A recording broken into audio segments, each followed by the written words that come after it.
Hey guys, so it's always nice when you can delight your kids with stuff you already have around your house, and these bubble wands using straws made some of the most amazing bubbles we've ever seen. Here's how we made them.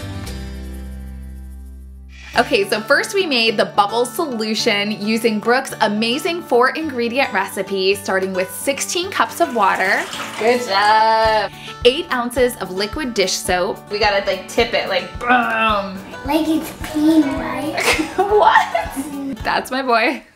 Nice, buddy. Okay, a tablespoon of guar gum. This is a thickening agent used in gluten-free foods you can find in most grocery stores. A tablespoon of baking soda, and then whisk it all together. Really get the whole thing for it, really bat it out. And because we had this nice big bin, we did this 4 times. So next up, we're gonna make our bubble wands, starting with string or twine that you put through 2 straws. We're using paper straws, so once you get that through, you tie a knot, and then we hot glued 2 skewer sticks, I'm sure popsicle sticks would also work, into the straws as handles. And then we headed outside, and all you have to do is dip the string into the solution. It's that easy, and the kids were so amazed. This is definitely better than your store-bought wand. You can either wave the wand, 40!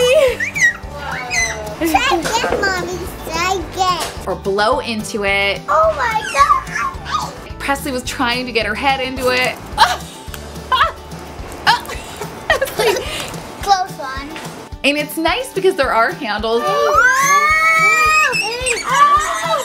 But for some reason the kids still got super soapy. I should probably change. And the floor did too, which can get slippery, so I'd recommend shoes. Towards the end, the paper straws did start getting really flimsy and even breaking. So when Tess went down for her nap, all of a sudden I was like, glass straws. We have to try this. I don't know why I didn't think of it, but oh my goodness, that produced the most amazing long bubbles I've ever seen. Oh my gosh! Giant bubbles! Okay, just don't drop the wand. Whoa! Happy birthday, Bubble! It may also have had to do with the solution sitting and gelling longer, but whatever the case, I highly recommend it and hope you try it. Thank you so much for watching. I will see you guys next week. Bye.